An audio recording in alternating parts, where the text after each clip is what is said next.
Hello and welcome to Broadcasting Scotland and today's Full Scottish. I'm Martyn Day and I'm joined online by Collette Stevenson, MSP, and Hugh Marshall in Wales.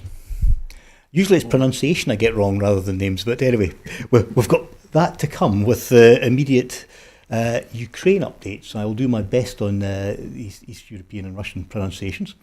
Ukraine said it was interrogating two North Korean soldiers after capturing the pair in Russia's Kursk region. The first time it has announced the capture of North Korean soldiers alive since their entry into the war last year. President Zelensky said on X that the soldiers were captured by Ukraine's special forces and were being interrogated by the SBU Domestic Intelligence Agency in Kiev. The SBU released a video showing the two men in hospital bunks, one with bandaged hands and the other with a bandaged jaw. It said their questioning was being done in Korean with the help of South Korean's NIS intelligence agency. Neither Russia nor North Korea immediately reacted to the announcement. The SBU said the two captured North Korean men had told interrogators they were experienced soldiers, and one said he was sent to Russia for training, not to fight. It said one POW carried a Russian military ID card issued in the name of another person, while the other had no documents. The SBU showed an ID issued to a 26-year-old man from Russia's Tver region bordering Mongolia. The SBU added he was a rifleman born in 2005 and had been in the North Korean army since 2021. The other man, who wrote his answers because of his injured jaw, said he was born in 1999, had joined the army in 2016 and was a scout sniper, the SBU said. Today, South Korea's intelligence agency backed up Ukraine's account of having captured the soldiers. The NIS said it had confirmed that the Ukrainian military captured two North Korean soldiers on the 9th of January in the Kursk battlefield in Russia. It similarly said one of the captured soldiers revealed during his interrogation that he received military training from Russia after arriving there in November. The soldier said North Korean forces had experienced significant losses during the battle, NAS said. According to the NAS, one of the men went without food or water for 4 to 5 days before being captured. Russia said its army had gained control of a village near the eastern Ukrainian logistical centre of Pokrovsk, a key target in its advance through the Donetsk region. Ukraine's military made no mention of the village Sheshkevka in its latest account of frontline activity, but said Russia had launched more than 50 attacks against its forces positions near Pokrovsk in the past 24 hours. Ukraine's General Staff said its forces repelled 46 of 56 Russian attacks around about a dozen towns in the Pokrovsk sector. 10 clashes were continuing.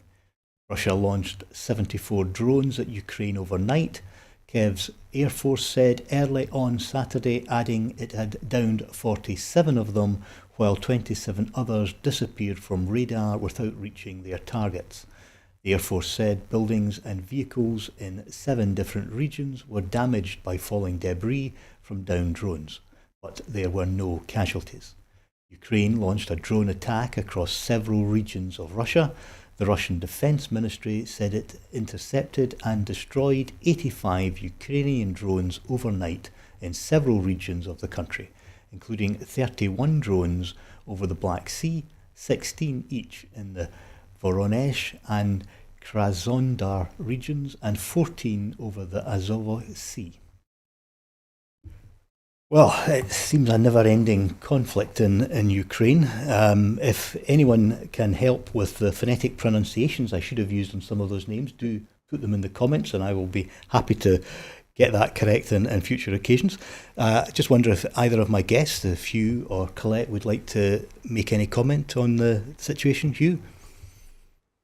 Yeah, it's just incredibly sad how this is ongoing. I think a lot of people are still waiting for Trump's inauguration to see whether that will change the situation.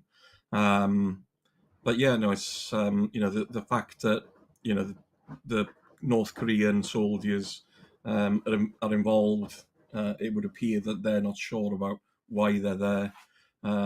Yes, worrying times. Indeed. Yeah. Thank you, Hugh. Collette? Um, yeah, I think, nobody would have in any way surmised that this war, had came about, and that it's been ongoing. The war started on the 24th of February 2022, and this is now day 1046. 1053. Aye. Right, okay. And again, just echoing what Hugh said about the North Koreans. I mean, there's no surprise there that North Korea are assisting Russia and Putin in terms of the attack in Ukraine as well. And it is so sad, that it's still ongoing. And like that, I believe, Trump has indicated that he is having talks with Putin going forward after his inauguration on the 20th of January. And I believe he's actually allocated a special envoy, Keith Kellogg, who was a previous US military officer as well. So I await with bated breath in terms of, what comes out of that as well. And I understand that, Trump, and albeit, you never know what to believe what comes out Trump's mouth, but he has indicated that would the discussions go forward with Putin, then he would probably pull some of the support that they're currently giving to Zelensky and Ukraine. And if those talks don't go ahead, then the likelihood is that he's there to support Zelensky as well, and taking forward how we go forward to try and tackle the challenges and the war in Ukraine and the devastating impact it's had on the people as well. So I sincerely hope that that special envoy and the talks go ahead, and there's some sort of peace talks on the way for Ukraine and Russia as well.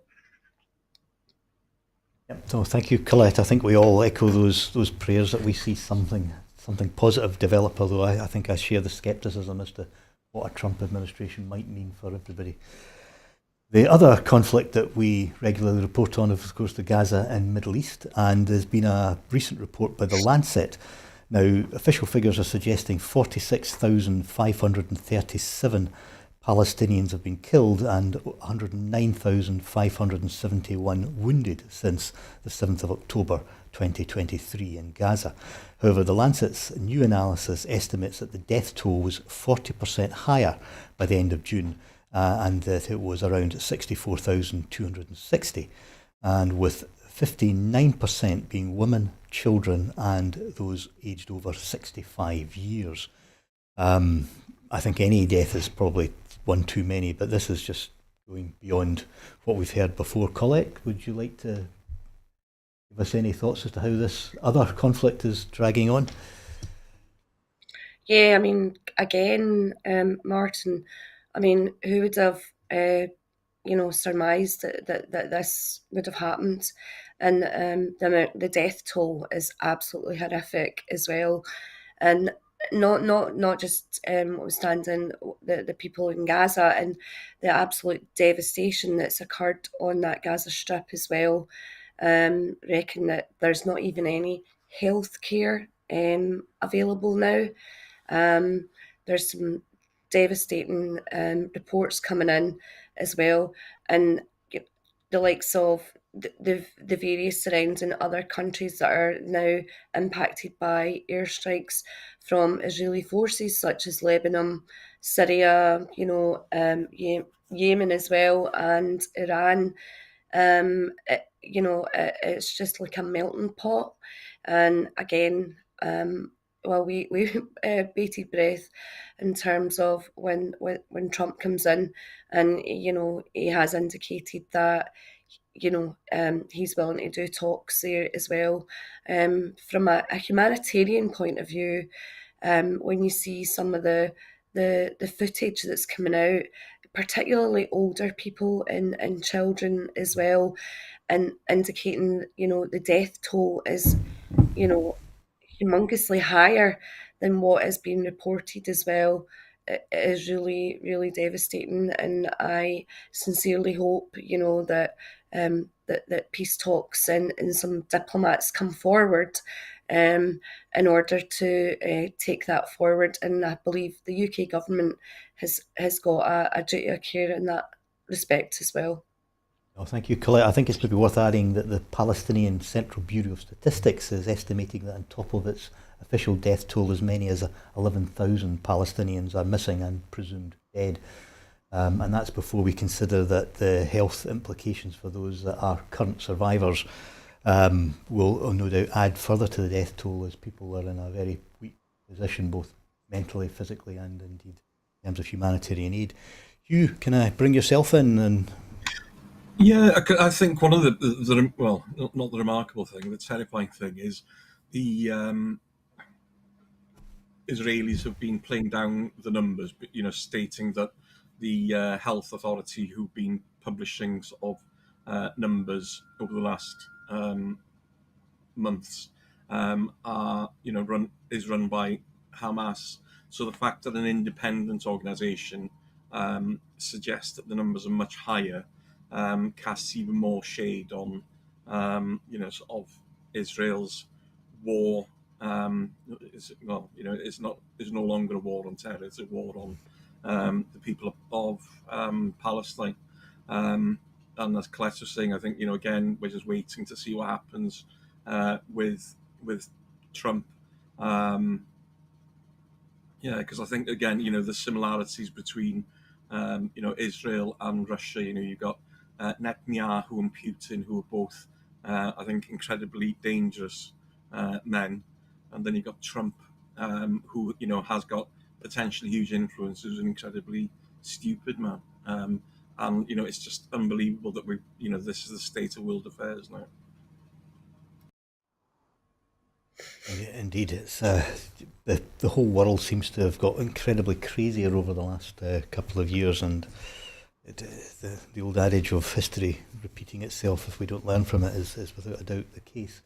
Hard to believe that throughout my entire adult life, indeed that of my parents and my grandparents, I think the Middle East has been an area of conflict and dispute. So it doesn't fill us with any hope that there's going to be a lasting solution until we get a two-state solution, and that seems further away than ever. I think we come on, I suppose, to the whole world now, and the tech brothers are sort of ruling the world. The facts are chiels at Winneding, but fact checkers are chiels that have just been dinghied, and we're no longer going to have fact checking on the main Meta platform. Somewhat shocking. So, what do we think, or what is likely to happen now? I'm not sure the fact checking was brilliant before. Hugh, can I start with yourself? Yeah, and I think it's worth remembering this relates to the US, because I think it's quite clear that the EU and UK governments have come out, quite clearly stating that that they're not going to compromise on our laws and regulations. It was fascinating that Zuckerberg gave that speech about how it was going to improve, sort of moderation. And then a day later, he was flying down to Mar-a-Lago to have a word with Trump. So, it was almost a case of, why was he going there? Was he just going there to check that, Trump was happy with the way that he was now operating Meta? But it just goes to show, it's extreme wealth doesn't necessarily equate to extreme intellect. And it's very worrying, the influence that people like Zuckerberg and Musk particularly have. I listened to a podcast this week about the background of Musk, and it's terrifying. The guy is literally crazy.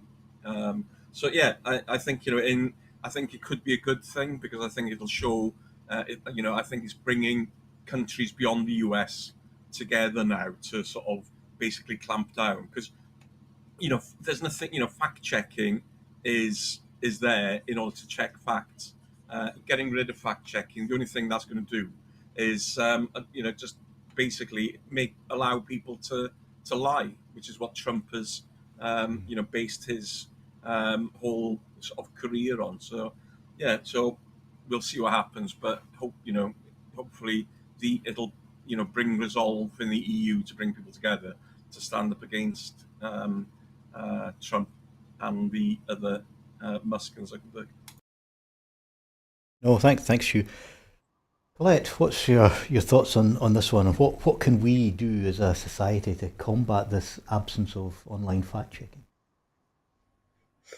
Yeah, I mean, it is hugely concerning about the drop in fact checking and moderating these pages, and it is demonstrated time and time again when you see some of the stuff that's coming out on Twitter and Facebook, Instagram, and the likes of TikTok as well, in terms of fact checking and dropping that aspect for.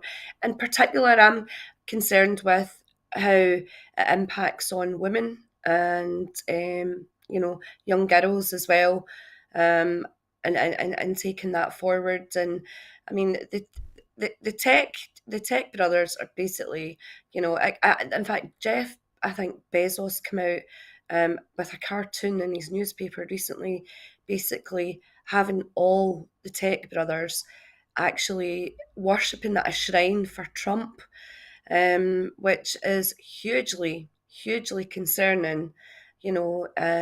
That this is going forward in order to appease Trump as well.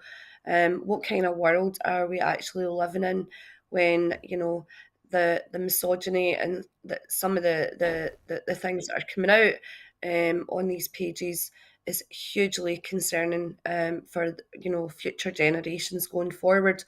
And as Hugh alluded to, I sincerely hope that from a regulation point of view, that the EU and the UK government take strides in order to combat that as well. I mean, it is concerning that they are, particularly, Elon Musk as well, who is, continuously out there tweeting stuff as well, random stuff, and it's riddled with like inconsistencies as well, and makes no sense whatsoever to a lot of people that he's allowed to get away with it as well. So I sincerely hope that stringent regulation comes forward, and people see it for what it is in terms of the disinformation and the misinformation that they are taking forward as well.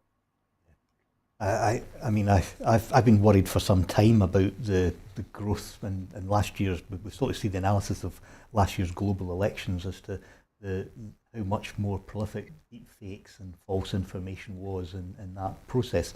There's some evidence from different parts of the world already, but you combine that growth in technology that almost anyone can create fake videos in their bedroom and stick them up online with the absence of fact checking, and it becomes a lot more sinister. I don't know about my guests, but I know that on a daily basis, when I look at news and stuff on the X platform, I see posts from Elon Musk, and I don't follow him. Never followed him, and I don't particularly want to see his views. So as those that control the algorithms are seeing what people are getting on their feeds, and it's a big nudge issue. Hugh, would you like to make any further comment on this aspect?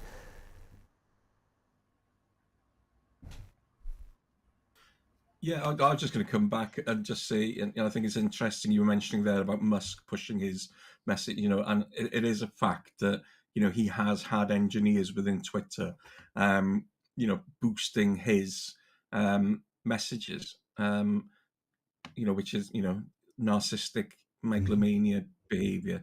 As I said, the podcast I listened to, there was just outlining, his recent history, and basically how he's basically become quite sort of radicalized, because he was, originally, supporter of the Democrats, and he's gone, full, sort of full on right wing, extremism, and the fact that he's, talking about things that he clearly knows nothing about, with things like Tommy Robinson, and what's going on with things like grooming gangs, his apparent support for reform, and then sort of saying that Farage isn't fit to lead the party, his support for the AFD.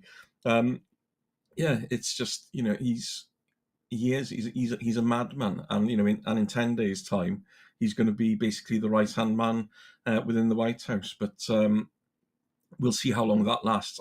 I just cannot foresee Musk and Trump having a stable relationship beyond 6 months.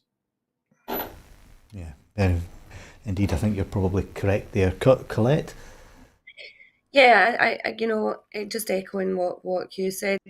I mean, to basically contextualize that in terms of that some of the incidents that have occurred in the last week or so, in terms of the grooming aspect of it, and Elon Musk reporting to be a supporter of women and young girls as well.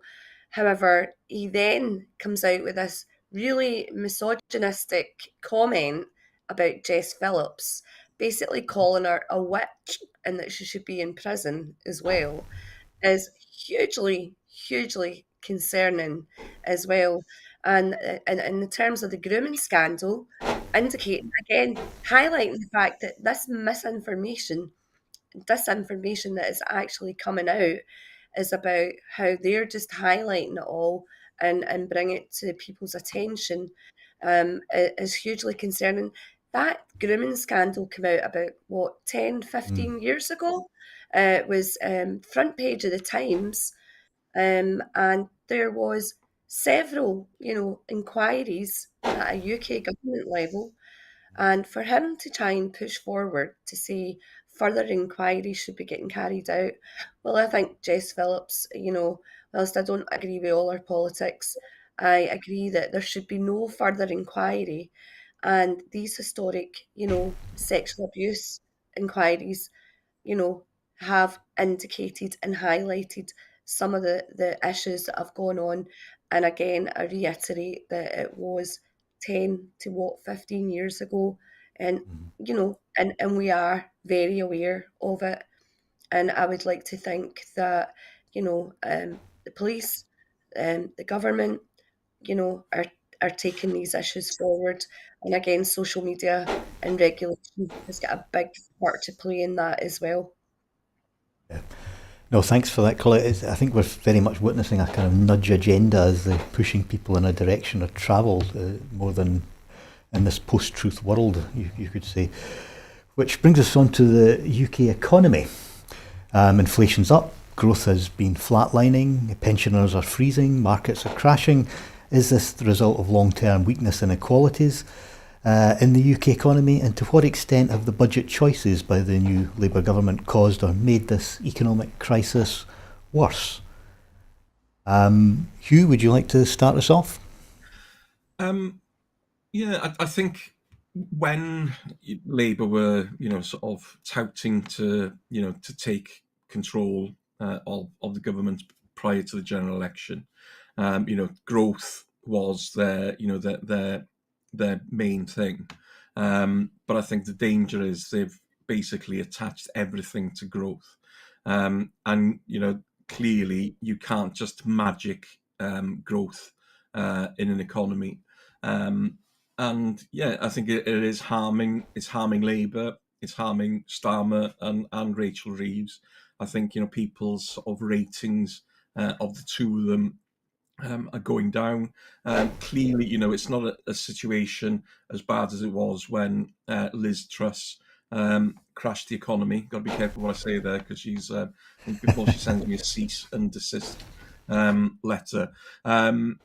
but it's clearly, it's this fantasy economics that you can just carry on doing things as they are, and expect the economy to grow. You need to have big interventions, and this new government just isn't bold or progressive enough. And it is a disappointment, and it is a concern, especially because who's going to benefit from this in the short term? Because obviously I don't see the economy sort of changing, anytime soon.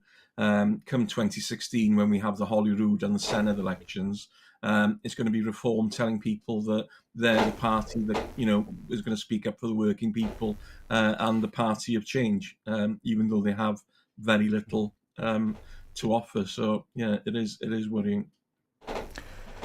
No, thanks. Thank you, Collette. If I bring yourself in, I mean, should we have expected any real change if the government that came in is sticking to Tory spending policies? I mean, there was no surprise, and I know that Keir Starmer came out and said that, there was a 22 billion hole, and to expect the absolute worst in terms of what they inherited going forward. But as you and I both know, Martyn, it's about political choices, and some of the things that the UK Labour government have brought in terms of impacting on the WASPy women and the compensation, and also the winter fuel payment that's impacting on some of the most vulnerable older people in our society as well, and notwithstanding the two-child cap, which the Scottish Government have chosen to make that political choice in order to eradicate child poverty as well. But from an economic point of view, you know, yeah, it's probably it's actually, I think, I personally think it's actually worse than what we actually experienced. And I think we're only just seeing the beginning of it from the actual Liz Truss budget. It is worrying, concerning. There's there's stagnation in our growth right now. It's a global issue, which I understand. But again, Rachel Reeves and the UK government need to make some really serious choices going forward. And hiking up our employers' NI has not helped whatsoever, and is not going to in any way, shape, or form be able to help us in terms of our economic growth aspect, because it's hitting small to medium sized businesses. It's having a huge impact on our third sector in terms of their employee numbers. And we hear that time and time again. And obviously, we've got the open letter that went from our First Minister, John Swinney, along with, COSLA and various other, business leaders and third sector organisations as well. That's how that's going to have a huge impact on us as well. So understand from an economic point of view as well, that we are unable to borrow, but I think Rachel Reeves needs to seriously think about what we look at in terms of tax rises, particularly for the most wealthiest in our society going forward as well, in order to try and tackle child poverty, which is what is at the heart of what we do here in the SNP Scottish Government as well. I mean, the one thing we're going to see, we've already seen 2 rises in energy costs. We're now going to start seeing inflationary costs within our basic food needs as well. And I know that Greggs has just announced that they're putting 5p onto a sausage roll. So that is every indication that those employer NI costs are now actually dripping over into what the public are now having to pay in terms of basic costs. No, thanks, Collette. You commented on the political choices, and as we all know that politics is all about choice, but Rachel Reeves has some big ones to come. certainly rumours in the press that she may be looking at cutting social security budget to help calm the markets. So what will the implications for that be if the UK government were to cut social security budget, such as disability benefits from some of our poorest and most disadvantaged people? Would it calm the markets? Would it just lead to abject poverty? Collette, do you want to come back in on that? Or? Sure, Martyn. I think it would be a disaster, to be perfectly honest with you. And you only need to look at our draft budget that we're taking forward at a Scottish level in terms of eradicating child poverty is at the heart of what we want to do. And the First Minister is very clear on that. Our groundbreaking Scottish child payment, which is roughly about £27 per week per child to low income families as well, has been an absolute game changer in terms of how we tackle child poverty. And as Hugh indicated earlier, I think we're probably, in terms of statistics, we're probably lower than the rest of the UK because of the measures that we've done in increasing our social security budget as well. And then we've also indicated, that's if our draft budget goes forward, that about the two-child cap, which has been completely odious. And I think that Labour should have scrapped that. It would have been a winner for all, for every family, and impacted by that. We've recently seen a report that came out from the Scottish Fiscal Commission on the costing of that, which is to the tune of about 155 million, and it'll go forward in 2026. And I think it'll probably impact about 30,000 children plus in Scotland alone, who are impacted right now by that odious policy that was brought in 2017 by the UK Tory government. And I sincerely hope that there is no cuts at a UK level. I mean, we're already seeing some of the attendance allowance, as you mentioned, and some of the disability benefits as well, severely impacted. But I know that there's 14, 15 benefits now devolved to Scotland, and the feedback that we're getting, and as the convener for social justice and social security, we have a really great communication link with Social Security Scotland, and the feedback that we're getting is that it's less intrusive in terms of the application process and a lot more accessible for those who need it. And if Rachel Reeves decides to cut Social Security, I think it would have huge implications going forward in terms of austerity and increasing abject poverty. Shouldn't forget that just at the beginning of the week, Anna Sarwar seemed to be moving policy-wise Labour to the right on social security. So we do need to be worried, I think, both at a UK and at a Scottish level. You, can I bring yourself in as well? Yeah, I think again, I agree with everything Colette's saying. It's also this demonisation of, sort of people who are on benefits. It's there as a safety net. As a society, we pay our taxes in order to sort of make sure that everybody is okay, because you never know when you will need that safety net yourself. And yeah, talking about poverty, in Wales, it's child poverty is 30% or just above 30%, and in Scotland I think it's about 24%.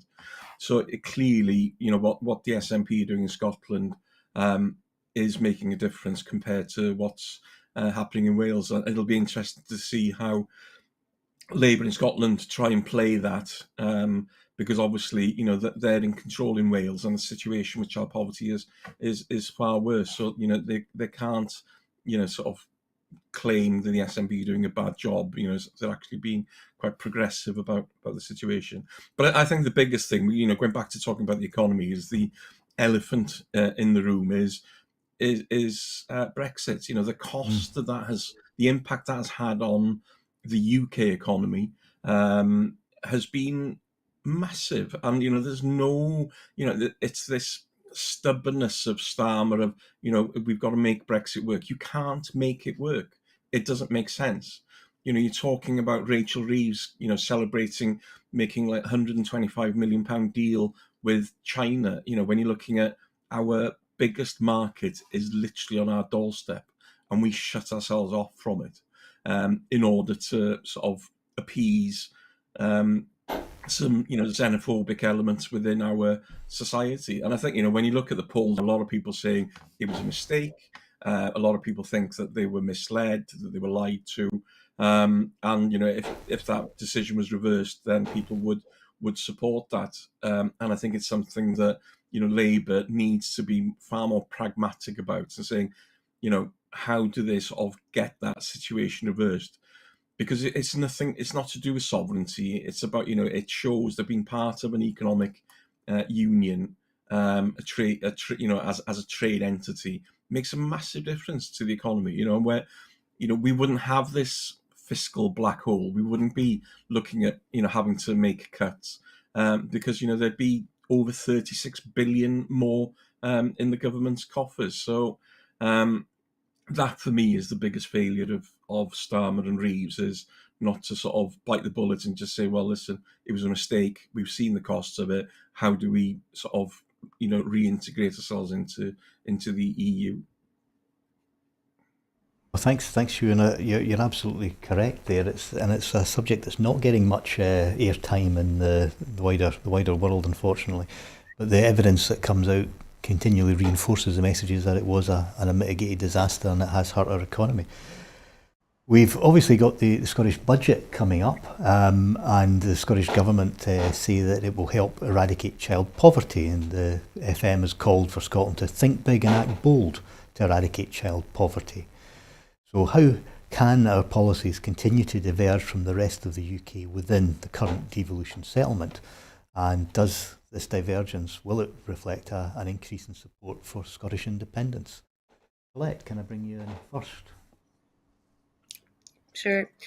Again, and I alluded to earlier as well about our draft budget going forward, and how the Scottish Government and our First Minister are in regular talks and engaging with other parties as well. And there was an announcement early on in the week from Anas Sarwar's statement that he would be abstaining, Labour would be abstaining, and unless, of course, they decided to bring forward the two-child cap, and from April this year, which is nigh on impossible given the administration systems aspect of it as well. So I personally think that was, a crazy suggestion. Would never have been able to happen. And echo what the First Minister also indicated as well, and that taking it forward to 2026, the costings have now come out for that as well from the Scottish Fiscal Commission, again at 155 million. But in terms of our own draft budget and taking it forward, I truly believe that having prioritised eradicating child poverty is key to what we do going forward. And whilst I've mentioned that, the Scottish Child Payment and our proposal to eradicate the two-child cap, which again, an odious, pernicious policy brought in by the Tories as well. It's not a panacea, but it's a way forward, in terms of how we do that. And there's been, research carried out by the likes of some like think tanks and likes of Joseph Rowntree Foundation, and some of the poverty charities as well on that to suggest that it is making a difference as well. So these are choices, again, political choices that we've made. And as well as that, the challenge, on our NHS and focusing on public services is a huge thing as well. So for the Labour government to decide to means test the winter fuel payment, particularly in Scotland as well, where our climate is considerably colder than the rest of the UK as well, is having huge implications. And I personally think as well that, there was a push going forward to say, well, there's, take forward the pension credit, for instance, which wasn't, they say there was a low uptake on it, if you like. Taking that forward and, putting pension credit and saying people should be entitled to that. So there's been a huge uptake in that now. So that's going to have an impact on your block, adjustment and your block grant as well. So to me, it's a false economy. And again, it's poor decisions, again, made by the Labour UK government. But we are continually to mitigate some of the choices that have been made going forward in order to try and challenge austerity. But at the heart of it is looking at child poverty and how we can tackle that. And again, I alluded to the fact that Social Security Scotland and their methods and how they do it gives some hope and some recovery going forward, and how we deal with folk, and how we challenge some of this austerity measures that have been put in place by a UK government. Well, thank you very much for that, Collette. Hugh, can I bring yourself in as well? Yeah, well, there's a similar situation, obviously, in Wales with the budget as well. I think here, there have been concerns. A lot of issues been raised around the Barnett consequentials around HS2. So sort of Wales hasn't seen a penny of consequentials from that. And I've actually contributed towards HS2 without an inch of it actually sort of being here in Wales. But it is quite interesting how you've got Eluned Morgan, who's the First Minister now, saying that Keir Starmer must be sick of her asking about where's the HS2 money. So there's clearly sort of differences between Labour in Wales and Labour in Westminster. Obviously, the financial settlement is better than it has been under previous, sort of Conservative governments, but it still isn't enough. So yeah, it'll be interesting to see how it pans out in Scotland as it does in Wales. But it's quite interesting how the Labour in Scotland will try and attack the SNP on their spending plans. Whereas in Wales, the Welsh Labour will be trying to do similar spending plans to the SNP and hoping to get support. They need support from either Plaid Cymru or the one Lib Dem representative in the Senedd, and it looks like it's more likely that the Lib Dem will potentially vote through the budget. But yeah, it's interesting times ahead.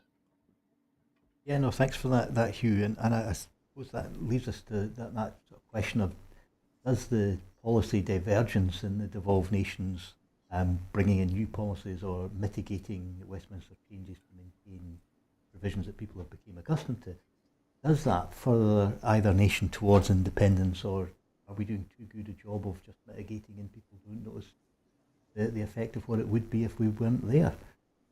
Collette, would you like to comment on that?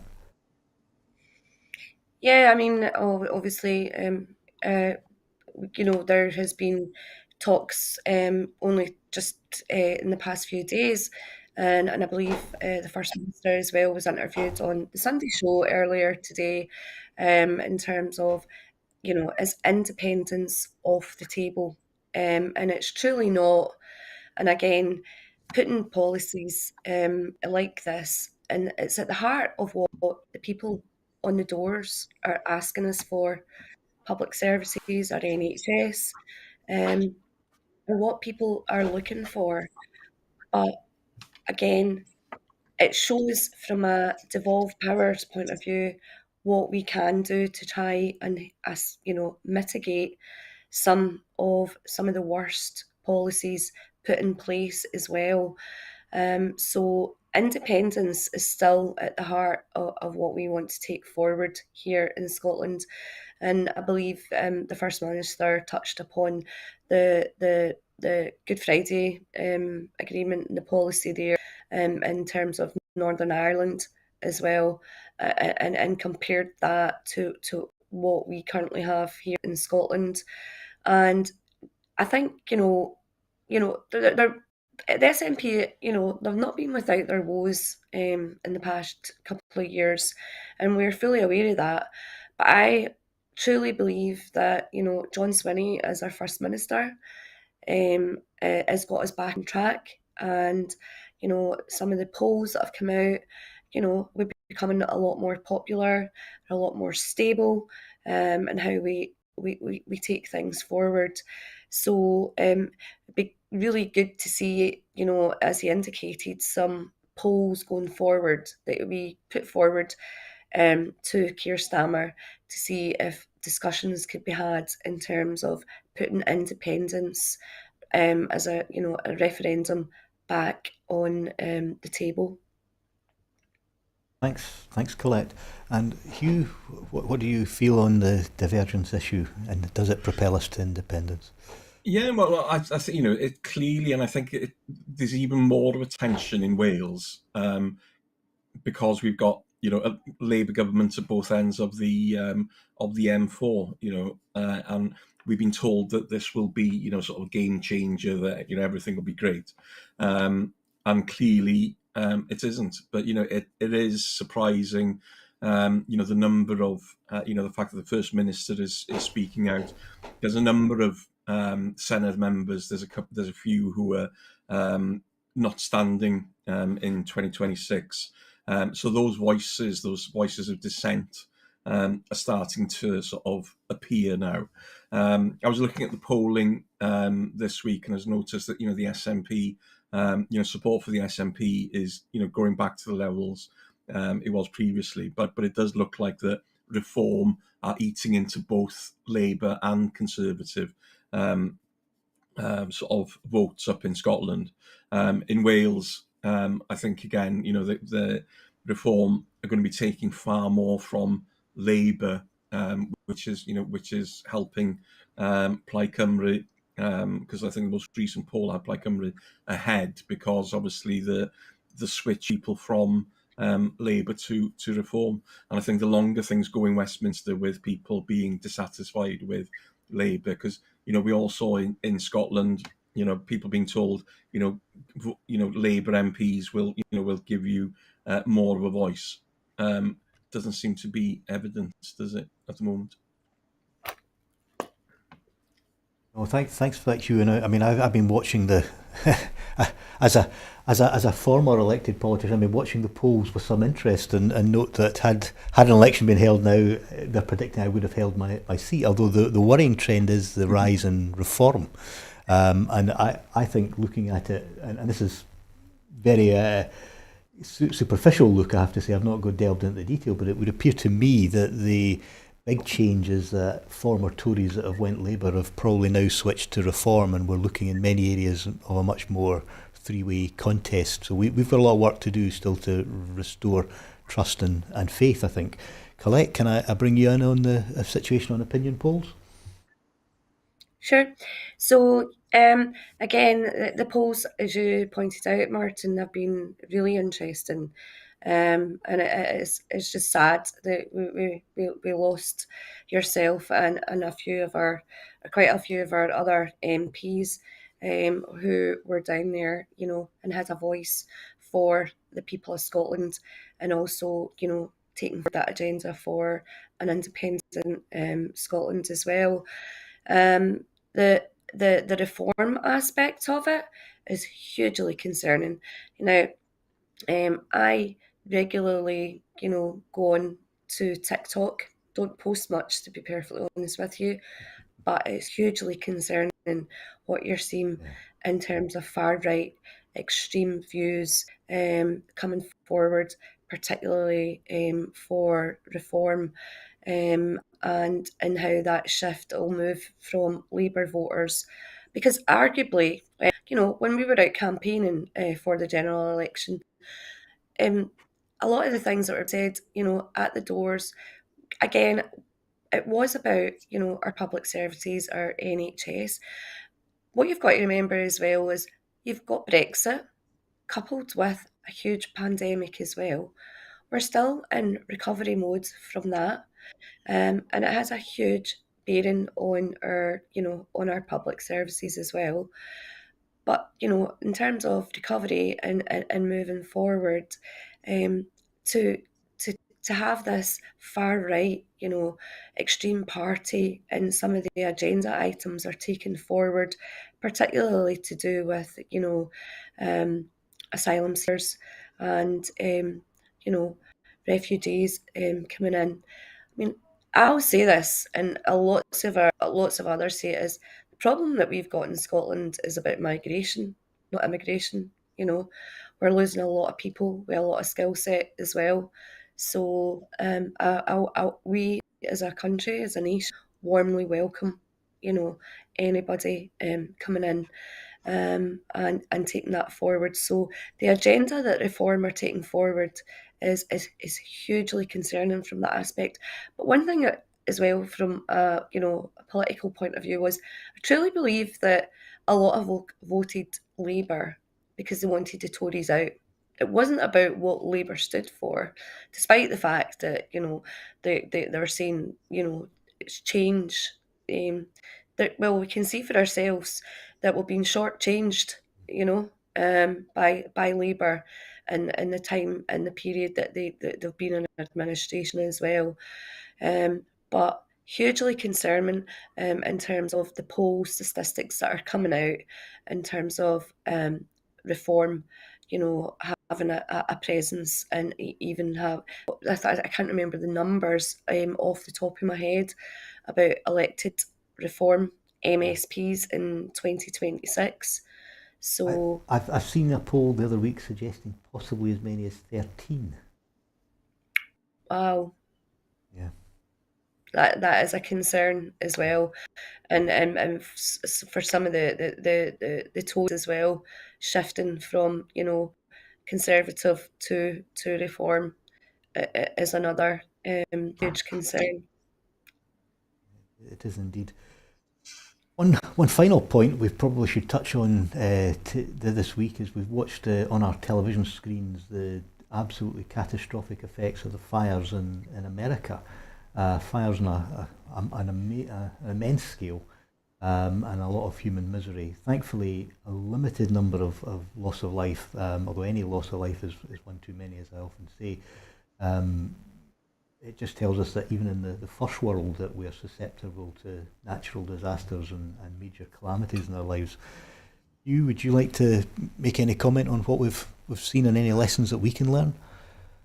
Yeah, well, again, it's clear, that these disasters are becoming more commonplace, and it's quite interesting to see that sensible people are trying to look at the issues behind it and how we can solve those. Whereas the people on the right are looking for conspiracy theories and sort of trying to make out that it's all some sort of deliberate ploy by someone somewhere. And that's the worrying thing is people don't seem to be able to see things now and and understand science and facts. The fact that people will want to look for alternative answers to basically what is the truth. I think that's the most concerning thing. But yeah, it's awful for the people there. And remember, it's not just sort of millionaires and film stars who are having their neighbourhoods decimated. There's lots of areas where there are poorer communities that are being affected as well, and those are the ones that we really need to be concerned about. But one thing that was really sort of gratifying was seeing Canada and Mexico, USA's neighbours, sending firefighters to help support a country that has two countries that have been attacked by the incoming president of the United States. Oh, thanks for that, Hugh. I think one of the things I was amazed to watch was some of the footage of the pilots that were scooping water out of the sea to drop on the fire zones. Collette, would you like to make any comment on what we're witnessing from America? Yeah, that was a huge worry as well for me, Martyn, because my parents were actually over on holiday in Los Angeles. They only just arrived back on Friday. So we were getting regular updates because they were based in Redondo Beach, which was literally only like 15 minutes from where some of the extreme fires in the Palisades were occurring. And they had a close friend and relative whose house was completely destroyed by it as well. A young family, and as Hugh pointed out, yeah, there's a lot of stars there, millionaires, a beautiful area of the country in Los Angeles, and you just wouldn't wish it on anybody.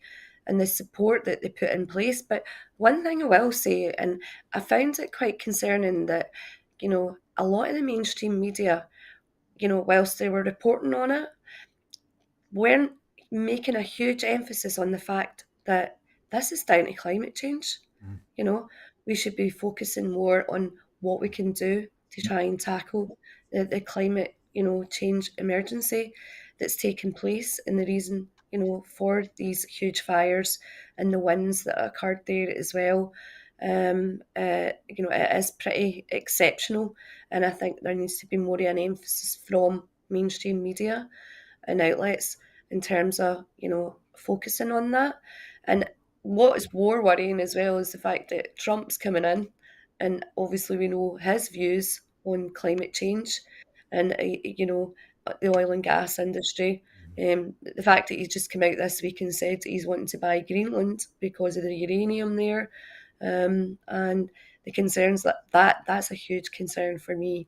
But the fires in Los Angeles have had a devastating impact.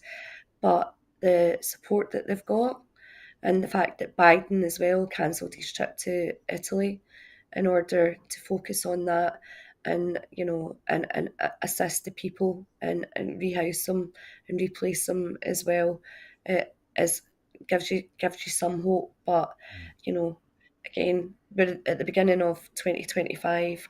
What next in terms of climate emergency? Incidents that are going globally around the world. Oh, thank you for that, Collette. And that brings us to it for this week, Full Scottish. So thank you very much to both of my guests, Collette Stevenson and to Hugh Marshall. Before I go, I just want to remind you that at Broadcasting Scotland, we depend on the generosity of our supporters.